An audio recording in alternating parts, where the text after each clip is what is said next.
What is the secret to unlocking your full potential? What makes your idols any different than you? How do you become the person you've always wanted to be in life? This is where you get all of your questions answered. My name is Justin Shank, and I sit down with some of the most epic individuals who are changing the world with their actions in business and in life. We discuss how they did it, why they pushed themselves, and more importantly, how they were able to focus on continuous growth to achieve their dreams. Welcome to the Growth Now movement. This week, I sit down with four-time USA memory champion, Nelson Dellis. Nelson is a memory champion, a Mountaineer, and Alzheimer's disease activist. He preaches a lifestyle that combines fitness, both mental and physical, with proper diet and social involvement. Born with an average memory, Nelson was inspired by passing of his grandmother from Alzheimer's disease, which we talk about in this episode.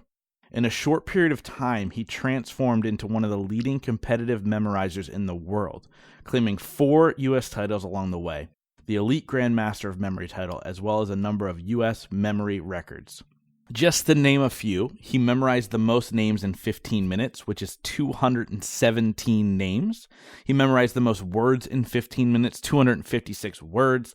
Memorized the most digits in 30 minutes, 907 digits, so on and so forth. It is absolutely mind-blowing.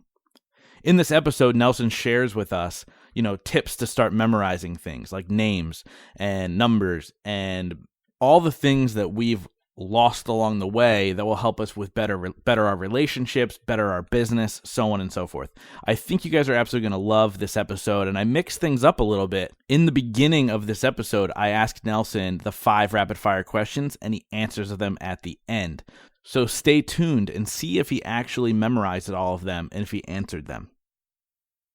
Now, without further ado, I give to you Nelson Dellis. Nelson, welcome to the show, man. Hey, thanks for having me. Yeah, man. It's going to be a good conversation. I always pride myself on having the worst memory of all time. Ask any of my friends. I like to repeat stories that I don't remember I told them and so on and so forth. And you are the Grandmaster of Memory, literally. Like, you're a Grandmaster of Memory. You're a 4-time U.S. champion. And it's super intriguing to me how you do it. Like, I've seen a number of your videos. I've watched you in other interviews. And it's just such an interesting tactic that I don't know if it's just you that does it or what, but why don't you just take a couple minutes right now and introduce yourself to my audience? Yeah, sure. So my name's Nelson. I should start with this, is that I did not have a good memory before I discovered memory techniques and memory championships and all that. It's something that I picked up from a book and some audiobooks and practiced a ton, and with a lot of motivation to win this thing, became the champ and broke records and became a grandmaster, got that title. But yeah, it's something I'm super passionate about. I love teaching others how to do this. And I love the fact that, I didn't have the skill, and I kind of opened up something that was inside my brain, like all of us have. I just didn't know how to use it. And now I'm a master of it, Yeah, and I told you before I record that we're going to do a little test to test that memory. So I wrap up all these interviews with 5 rapid-fire questions. And so I'm going to give you the 5 rapid-fire questions now in the order in which I would normally ask them, and then have you answer them at the end without me repeating the question. So let's see how this goes. All right? Yeah. Don't say them too fast, but go ahead. Of course. The first one is, what's your favorite smell? Okay. Second one is, what's one trait in a friend that's non-negotiable for you? Okay. Third one is, one person living or dead that you'd want to have dinner with. Okay. Fourth one is, at the end of your life, if you could only be remembered for one sentence, what would that sentence be? Okay. Yeah. And then the fifth one is, what is your biggest moment of growth in your life? Okay. All right. All right. Yep. Cool, man. So I'm intrigued to see how that all plays out, because I've seen you do like memorize a deck of cards and all these other things. And so that'll be interesting to kind of see how that kind of formulates. But why did this all begin? Like, what made you want to go down this path of like, I want to be a memory champion? Yeah. So it started just kind of watching my grandmother get older and suffer with Alzheimer's. She lived abroad, but it was something that every time I saw her once or twice a year, there were these massive changes because I wasn't seeing her every day. So they weren't gradual to me. It was like super impactful every time I saw her. And it just blew my mind that the mind could disappear like that. And, she turned into a shell of herself and couldn't remember who I was, even though I was standing in front of her, and that really hit me. And I started reading a lot of books about the brain and memory, and that led to discovering these techniques, and the rest was history. Yeah. So do you think like when you're looking at these types of things and you talk about Alzheimer's and the brain exercises really is what you're doing, the brain exercises that you're doing to start to remember things, do you think that this could have a potential healing process? Yeah, I do. I personally do. I don't know. There's a lot of studies out there that maybe suggest that it's inconclusive, or that I don't know if there's any that say that it doesn't do anything. So that's good. But personally, out of my experience, I mean, if I look at myself, before I knew memory techniques versus now, my memory is capable of doing things that would never have been able to do. And if you try to extend your life and think, okay, when I'm old, then actually, parts of my body are aging, including my memory, I've got to be doing better than the regular Nelson that would have not known any memory techniques. So I like to think that what I'm doing is developing these habits and kind of a toolbox of skills and crutches that I'll potentially use when I need them most. Yeah. So you start this journey, and like you said, you didn't have this memory base before, similar to me. Probably not as bad as me because mine's really bad. But like, what would you say to somebody like me that was like, okay, I want to start remembering things? Not necessarily, I don't need to memorize a deck of cards, but how do I start to like formulate this and with like names and just stupid things like, oh yeah, I've already told you that story. Yeah, I mean, it starts with the intent. Honestly, I always say this because nowadays, especially, people don't pay attention and they don't make the effort because, in part, you don't have to anymore because of these devices we have. Everything's on Google to look up in a split second. Yeah. But the problem with that is that, of course, you're not ever using the muscle that's right inside your head, and it gets weaker. So I encourage people, if they want to have a better memory, try. Right? That's kind of the first thing. And then secondly, where you kind of use these strategies, the very basics of the strategies are you want to try to come up with memorable images for what you're trying to remember. So that can be taking a name or taking a number and trying to turn it into something mental that you can imagine that is just bizarre, over the top, silly, tapping into things that your personality just is drawn to, right? Because that's what things that you remember are all about. It's they stuck with you because they had some kind of relevance to you, or impactfulness, whether it was because it was exciting or tragic or hilarious. Those are what you try to mimic when you're memorizing the ordinary bland stuff that is day to day. Yeah. I know you talk about with your memory processes, specifically tied to like numbers and stuff like that. You talk about like walking through a house or a room and seeing certain things. Like, I just want to go a little bit deeper because I've heard you explain it, and I just want to get a bigger grasp on that to understand, like, okay, cool. Like, if I really want to memorize something, right? Like, how do I even begin to tie a number to an image? Like, and then how do I even remember that image is that number? Like, what's that process? Does that make sense? Yeah. So you first were talking about something that I use a lot, and a lot of memory athletes use to memorize decks of cards, multiple decks of cards, even long strings of numbers, and that is the memory palace, where you basically imagine those crazy pictures for things inside of a house in your mind that you remember very well. And the idea is that you take something very familiar, like your house or your office or a place that you're frequenting a lot, because it's already memorized, essentially. And you just have to kind of visualize it in your head and place things there. Now, the reason you do that is if you think of stuff that you try to memorize. Let's say you're studying for a test, you're looking over these sheets and sheets of definitions, whatever. If that's the extent of your memorizing, all you're doing is kind of dumping that information in your brain like scattered pieces on a office floor, right? And when you're taking the test, you're trying to grasp, pieces of paper that have the information you need kind of in this mess. Sometimes it works, sometimes it doesn't, and you're left thinking, oh man, I know this thing, I can't find it, where is it, right? Right. So the idea is the memory palace will actually keep the structure of what you store in your head in a very organized and accessible way, because now you stored it in your house, and to get it, you just walk back through it and pick up the pieces. We can go more into detail how it works exactly, but then talking about your second point here with numbers, how do you turn numbers into pictures, and where do those ideas come from? Is, well, okay, yeah, with things that are complicated like numbers, they're abstract, very abstract, you have to think of some kind of system, and you can come up with your own, but there are some that are out there. For numbers, for example, there's a few different ways to do this, but you're basically coming up with some kind of method or strategy to encode the numbers into words, which you can then picture. That's all it is. And so, when I first explained to people how to think of pictures for numbers, I say, what do you think of when you see this number? Like maybe the number 2316 comes up, and I say, okay, 23, what does that make you think of?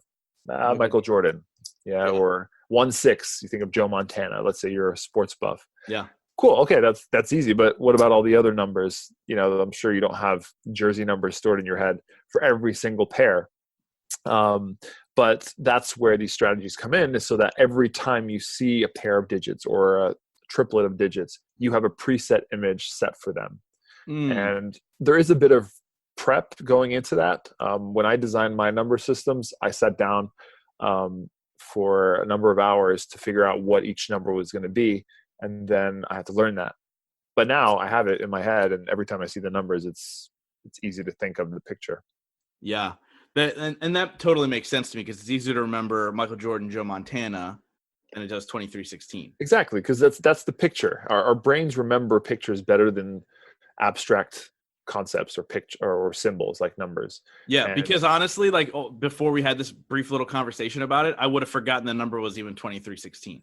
Exactly, but now you have a picture of Michael Jordan maybe dunking, in his glory slow-mo, in his Bulls jersey, and Joe Montana, in his San Francisco 49er outfit, and he's throwing a football, right? That's a lot easier to picture. There's so much to that. Maybe you used to watch those games with your dad, and that now suddenly gives you an emotional attachment to the numbers, Yeah. So how many numbers out there do you have images for? Yeah, and so there's different levels of what you want to do. Some people don't really care to have a 3-digit system, which is what I have. So every 3-digit number, I have an assigned picture to. And what that does is it allows me to compress more numbers into one picture, right? Instead of every 2 digits being one thing, it's now every 3 are one thing. But think of 1,000. I have to think of 1,000 different people and things, and that took a lot of time. Yeah, like if I said 73. Yeah, so I see that as 073 as the 3-digit number, and that's Batman, like George Clooney Batman. Wait, why? I don't know. Why is that one? Yeah, so the way I came up with that is the 73, I actually translate it to a letter, and then I use the initials to kind of help me think of someone. So 7th letter of the alphabet is a G. 3rd letter of the alphabet is a C. So GC, George Clooney. I didn't really watch much of his movies. He was a really bad Batman, let's be honest. Yeah, and that also makes it more helpful to remember, because I'm like, oh, this is the worst Batman of all time. Well, maybe Val Kilmer was worse, but his was pretty bad. Val Kilmer was really bad. I'm just gonna. Can I just throw out random numbers and just see what you say, and how you kind of came up to it? So 134. That's Tim Duncan, basketball player. So 34 was his number, right? No. So, and this is where coming up with 1,000 people, you have to kind of make some choices and decide on a strategy. All the 34s, 134, 334, 734, they're all big men from basketball teams. And it starts with the original, which was plain 34, which was Shaq. And that was his number, right? At least at one point in his career. So 134, I don't know. I looked at the one and I thought, okay, skinny, tall guy, Tim Duncan, so he's 134. That's great, dude. I love that process. And I feel like I would now want to sit down and I'll, obviously bite sizes, right? So I'll start with a a low number of them and start to correlate. I guarantee you, like that's just a no brainer. Like you can probably remember like addresses now and phone numbers like that. And like, I don't even know anybody else's phone number other than mine. That's the truth. Yeah. That's pretty common, I think, these days. You don't have to remember. They're all in your phone, and you just look up the name. You don't have to look up the number. That's it. But I know that if my phone dies, I'm screwed. So this is a good thing to have at least for one or two phone numbers to totally remember. So when you started to get into this, I know, it was your grandmother was all with Alzheimer's, and you're like, how do we almost fix this? I mean, it was probably more of a sadness that started that process, but now it's grown to you advocate for this, right? Yeah, and I didn't mean to. It was really a personal thing for me. I just wanted to kind of do something for myself so that when I got to her age, I wouldn't be in the same situation. And I know that was like I'm ways out from that, but I just was so, taken that I needed to do something immediately. And so, yeah, I mean, it started as a passion for myself, but then as I learned more about it and realized that actually not many people are doing this or even know about it, that just blew my mind. And it's something that I try to share with as many people as possible, because we all can do this. We just don't know how, or haven't been shown, Yeah. And so that kind of led one thing to another. I started my own charity just to raise awareness for these techniques and brain health and Alzheimer's. And that's a big part of what I do now, and among other things, but that's kind of one of the driving things in my career. That's amazing. Yeah, it's funny because you mentioned like people don't even know this is out there. Like I had mentioned to somebody that I was interviewing you, and they're like, there's a competition for that. Exactly. Yeah. It's not something that's like this huge thing, but the cool part about what you've done with this, and something that might resonate with my audience, is like you've made this a career. Like this is what you do for a living now. And I look at that as like you took something that you were super passionate about, you put in the work, and then you made it your life's work. And that's what you get paid for. What did that process look like? Did it happen organically? Did you plan it out? Not at all. So again, it all started personal. I never had any plans for this to be anything more than that. I didn't even have any plans of sharing it with anybody. I just wanted to do it for myself. And the more I did it, I was hooked on this feeling of being able to do something almost superhuman. Yeah. And the idea that I was protecting my future brain, from decline. But along the way, especially when I won my first memory championship, a lot of people started asking me, hey, do you share this with other people? Can you teach my employees? Can you come to my school? And, at first I did a lot of this for free. I didn't have any clout to say I was a speaker and to charge money for it. And after a while, people would pay me a little bit. I'd go on shows and do some interviews. More people got interested. And before I knew it, I had a sponsor knocking on my door saying, hey, we wanted to do something with someone like you, kind of over a year. What do you think? And that was the first time where I thought, like, you know what, I could maybe, if they pay me the right amount, I could quit my job. I was a software engineer and do this full time, right? I would be sponsored by this company, and then also go out and maybe charge a little bit more for speaking gigs and things like that. And that's what ended up happening. I don't know if I hadn't gotten that deal, what it would have taken for me to quit, but that was what kind of kicked me out the door of my job and into this world of building this career out of memory. Yeah, like that was like the tipping point. I think with anything, there's always that tipping point, right? Like with me in the podcast production, it was somebody being like, how much can I pay you to teach me how to do this? And I was like, wait, people will pay me for this? Like, I didn't even realize I was just giving it away for free. And it kind of became this whole thing. But like, I think that's true with a lot of people. But the interesting part about you, and it's something that we haven't talked about yet, is that you're an avid mountain climber. Yeah. Right? That's so also a big part. Which is crazy, right? I've attempted it 3 times. I haven't summited. I've gotten very, very close. But yeah, I've been up 99% of Everest. That's great. So how close were you? My closest was within 50 meters from the top. Wow. Yeah. That's intense. Like, I mean, obviously I've only ever seen movies about it. I've never done it myself. But just going through that, do you think that like putting your body through those rigors, do you think it's the same mindset that you're putting your brain through?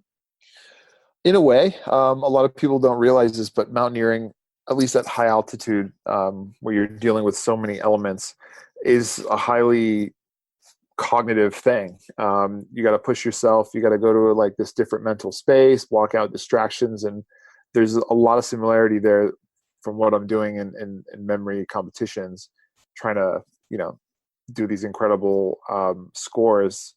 I have to block out the same kind of distractions and focus just the same. So there's a lot that memorizing something. There's a physical aspect there, but the mental side is very similar. Yeah, you actually froze up on me there for a second. Okay, where did I? Do you want me to repeat that? No, I think we're good. I just wanted to make sure we were good before we went into the other things. Just give me 2 seconds. Okay. We'll be fine. Yep. All right.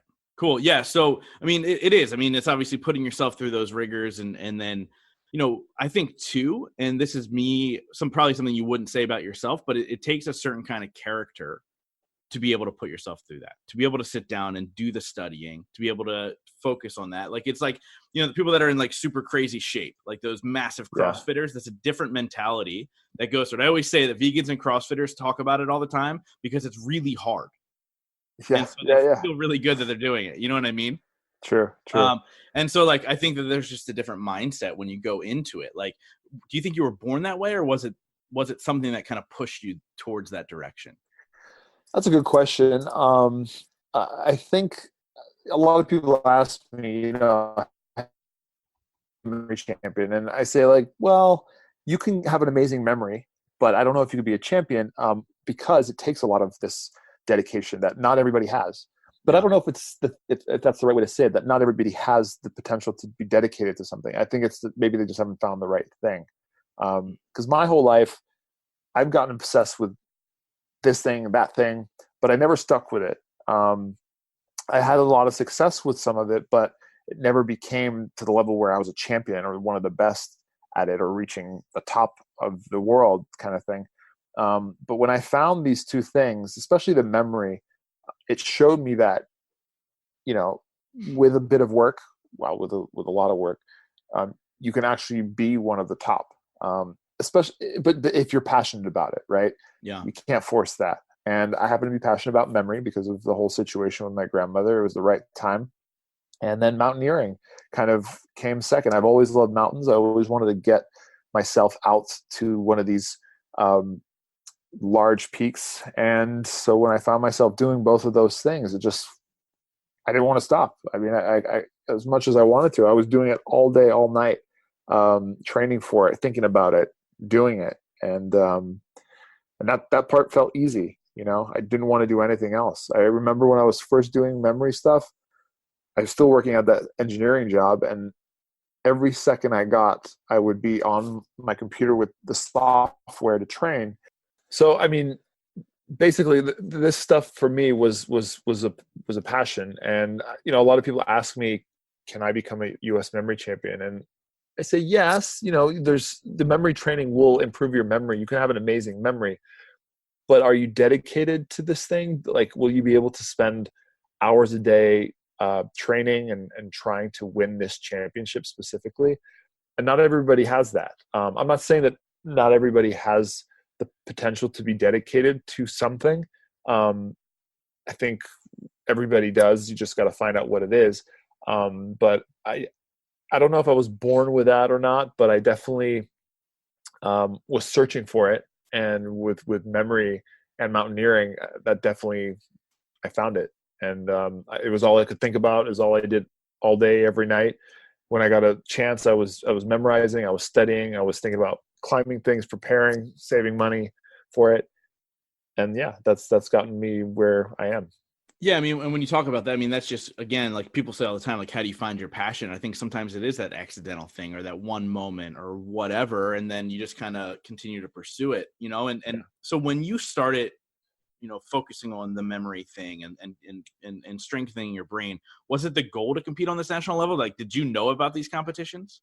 That kind of helps, yes. Not at first, but pretty early on, I discovered these competitions. And a lot of people say like, well, you're training your memory. What do you train? Like, how do you decide that you're getting better, or how do you measure that? And that's a great question. It's pretty hard to measure that. But because I knew of this competition, I told myself, I was like, okay, I'm going to train for this because it's an easy way to measure what I'm doing right or wrong.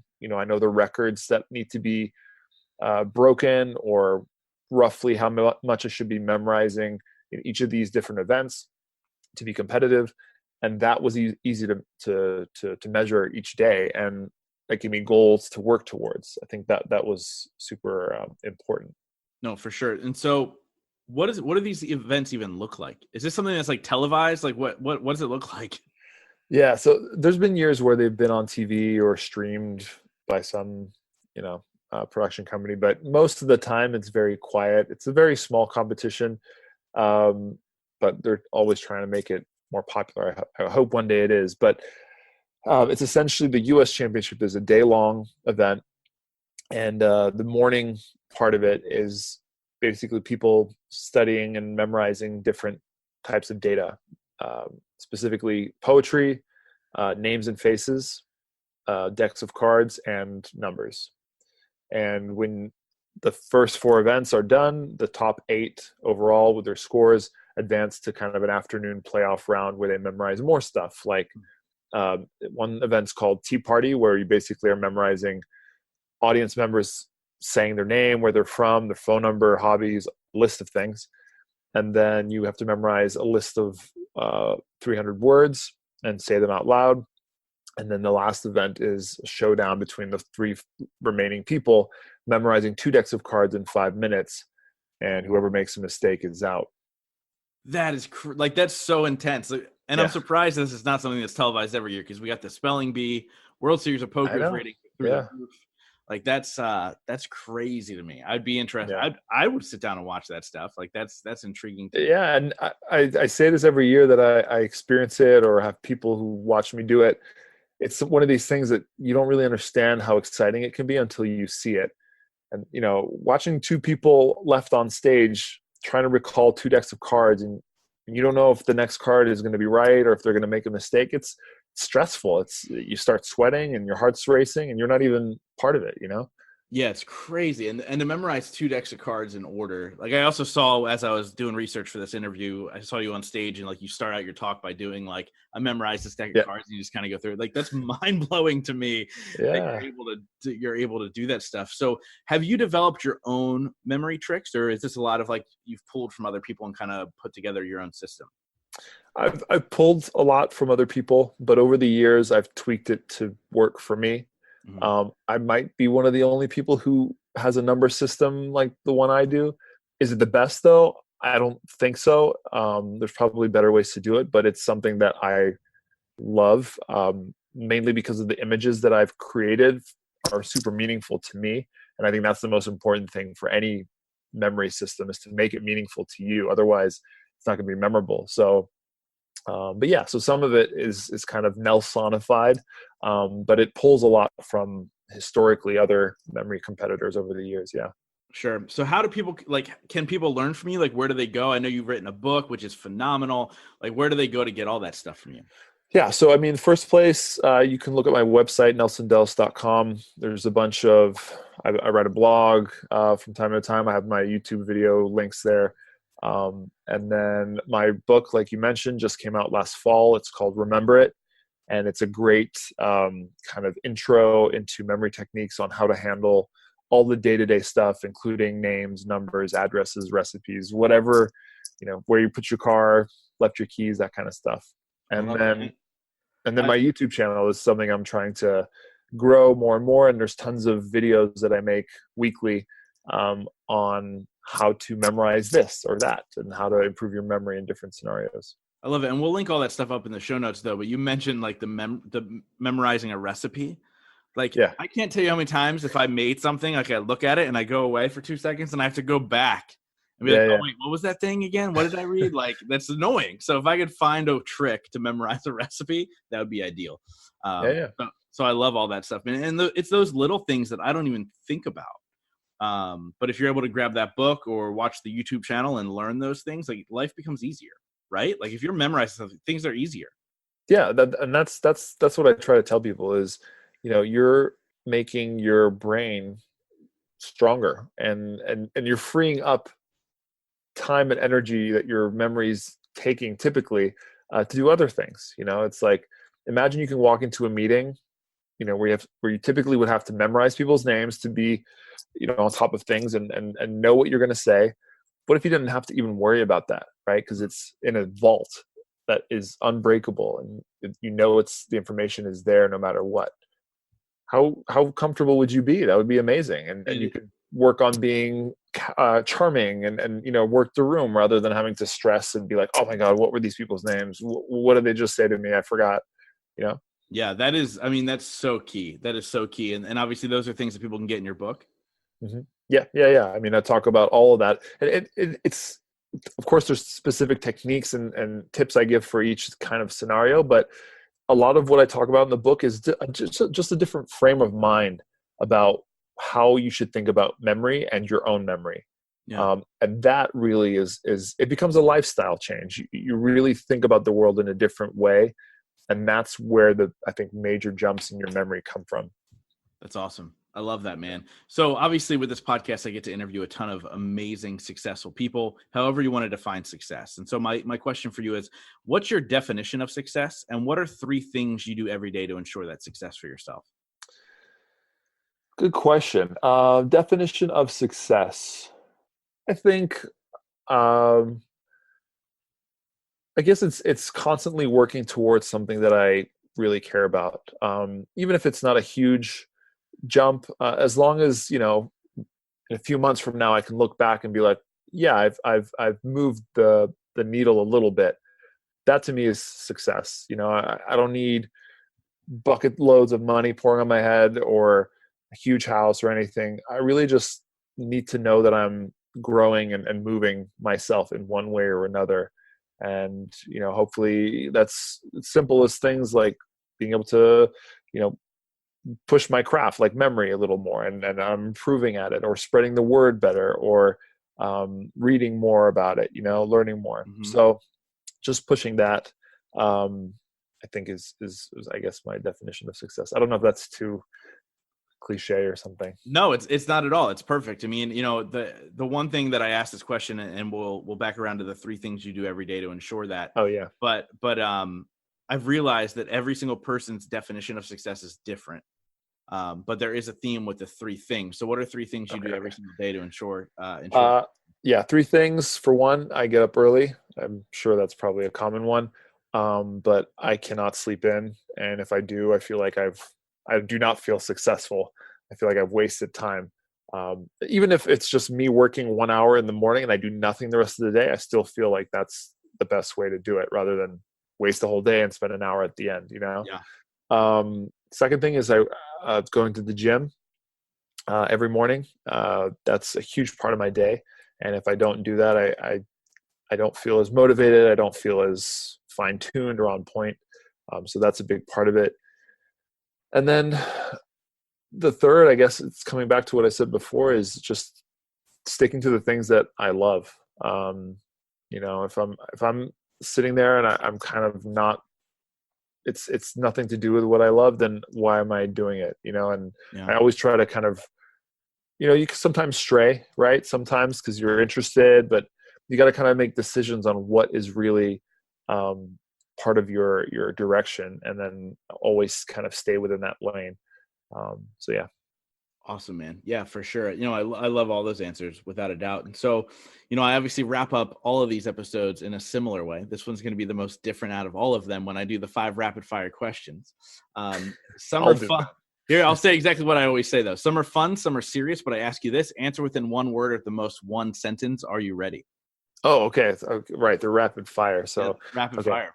So I'll say the questions, and, or they won't be verbatim, but for roughly what they were. First one was, what's your favorite smell, right? Yeah. But first of all, if you get none of the other ones right, I'm blown away. Like, okay. We had a 35-minute conversation after that, and you. Yeah.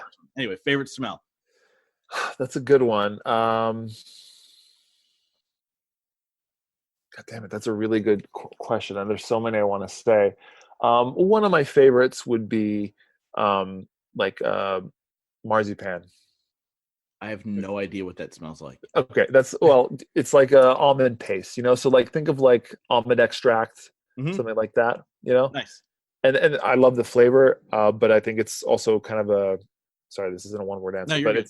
it's kind of like a nostalgic thing. My mother used to make it all the time. It just makes me feel really cozy, Yeah, nostalgic. so actually, it's funny that you said the nostalgia thing because I actually asked that question. People make fun of me for asking that question because like it's a weird question, but it's actually so our sense of smell is the strongest sense tied to our memory, and That's that's right. actually why I asked that question because it's always a nostalgic answer. Not always, but most of the time. There's this cream. I don't know if they still use it, but sometimes I find it for tattoos. When you get a tattoo, do you have any tattoos? I don't. I'm getting one soon though. That's the Aha. big announcement. All the audience is like, "Oh wow, this straight laced guy's getting a tattoo." Nice. But there's a cream I think that a lot of people get when you just get it. I have a tattoo here, and I got this years ago when I traveled to New Zealand. It's almost 10 years now. No, 20 years ago. Sorry. Um, and so whenever I smell it, um, I'm there. I'm like in that tattoo parlor. It's crazy, and it's like the one smell. Creams smell like cream, but this cream smells like that. I don't know. That's interesting. Yeah, and it's so true. Like it can one smell can transport you back to something crazy. Yeah, Like whether it's past flames or whatever the case may be, yeah, it could be one perfumes smell and and you're stuff like there. that. It's Yeah, true. It's true. So the second rapid fire question is, yeah. So it was, what is one trait that's a non-negotiable in a friend? yeah, Yeah, this is crazy. Yeah. yeah. So I'd say humor, sense of humor. Um, I'm a very personal person. Like I don't always hang out with my friends. So if they're not always there or willing to hang out, that's actually okay. I just want someone who will make me laugh and someone who will laugh at my stupid jokes. That's awesome. The funny thing is, I'm looking down and reading the questions that I asked you, and I don't even have to remember them. And so the third rapid fire question was, If you could have dinner with one person, dead or living, right? yep, That one's easy. I would do it with Richard Feynman. interesting. Do you know who that is? I don't. He's a physicist. He's from the 50s, 60s. He worked on the atomic bomb and was one of the best teachers in history. I mean, he has great books about teaching people physics and math and concepts. You look him up on YouTube and you'll see he's very charismatic, uh, genius. Probably had a million stories to tell. Yeah. So he's dead though. Yeah, yeah, mm-hmm. Okay, that's Yeah. interesting. I'll have to look him up for sure. And the fourth rapid fire question? So one sentence that would be something people remember me by, Yeah. right? So at the end of your life, if you're only remembered by one sentence, what would that be? So yeah. Yeah. Um, Grandmaster of Memory. I love it. I love it. And so obviously the fifth rapid fire question is what I wrap up all these podcasts with, and that was so weird to say it in a different way. The moment of your biggest growth, right? Mm-hmm. Yeah. And I'd say that was the moment I heard my grandmother pass away. And it was an interesting time because I was actually off climbing a mountain. I hadn't been.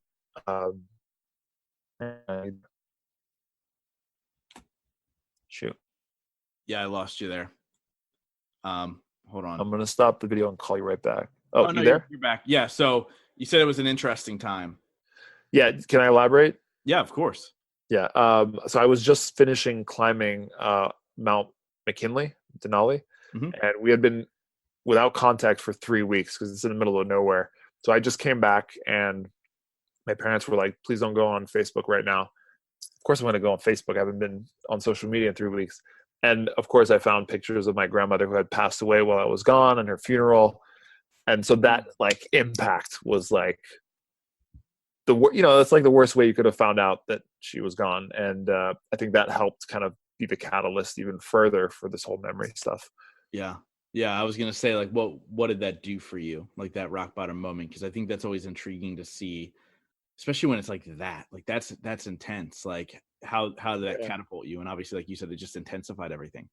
Yeah, I mean, I was in the middle of Alaska in some hostel, and I remember going outside and just sitting there with my thoughts for an hour or two and just being like, obviously very sad, but at the same time, I had this huge desire to do something instantly. And I don't know if without that, I would have push to be a champion the next year, you know? Yeah, that's amazing. So I actually have a sixth rapid fire question for the first time in the history of the show. I didn't memorize it. What did you do to remember those five? Was there a specific, like, how did you lock those away and then bring them back? Yep. So like I said before, come up with a picture. So for each of those 5 questions, I kind of came up with a generic picture to represent the idea of it. Mm-hmm. And then I stored it in a memory palace. So I actually put it in 5 locations around my high school in my mind. And so the first location was by the front pickup area. And I remembered just basically, I pictured some kind of wafting smell cloud, you know, and me like floating by my nose, you know, so my favorite smell. Mm-hmm. And then the next one was a trait of a best friend that was kind of hard to visualize. So I actually went pretty literal on the sounds of the word. So tray, I thought of a tray, like my best friend holding a tray of like food. So that was good enough. And then the next location, I had somebody having dinner like with me, someone that I was inspired by. And so I hadn't answered the questions yet. I just remember the questions. Yeah. And the next one was at a different location. I imagined like kind of like my gravestone with a sentence on it. And then the last one was just like some timer going off and then me suddenly growing in size for that moment of growth. Yeah. I love it, man. That's really, really cool to me. And I think it's intriguing too, because I noticed when you were then answering the questions, you had to think, like specifically the smell one. You're like, wow, that's really interesting. I think so often when we hear something, we want to immediately react. And so like my goal would have never to have been to memorize those questions. It would be to answer them. So I think even from that standpoint, it's kind of an interesting take. Yeah, that's interesting. Because I could have also just memorized kind of the answer, right? Yeah. When you told me the question, but I guess I wanted more of the live reaction when we address the questions. But it's funny that's kind of a funny thing sometimes when I memorize things, how it just shows you how removed I am from the actual question itself. So I didn't even think of the question. I'm already just trying to translate the words into some image. I had someone once ask me, they were going to test me on some numbers, and they started reciting some numbers. I was there closing my eyes, memorizing it. And they did like 50 digits, and I kind of forgot a few in the middle because I was nervous. But then I realized, or they told me, and I realized that it was pi. Now I know pi to like many, many, many digits, so I shouldn't even have had to memorize it, and I probably should have recognized it. But I was so busy converting all the images, the numbers to images, that didn't even cross my mind. So yeah, that's crazy. That is so crazy. I loved this conversation, Nelson. Thank you so much, dude, for coming on, and thank you too for taking something that is fun to you, but putting a purpose to it, because thanks. I think that's huge, man. Just thank you so much for what you do. Thank you, man. I appreciate you having me on the show and letting me spread the message. Absolutely, man. Thanks. You got it. Thank you guys so much for being a part of the Growth Now movement. This is how you can really help me out. If you guys enjoyed this episode, please share it out on Facebook, Instagram, Twitter, all that fun stuff. And let's grow this movement to epic heights. And it's all going to be because of you guys. Thank you so much, and we'll see you next week.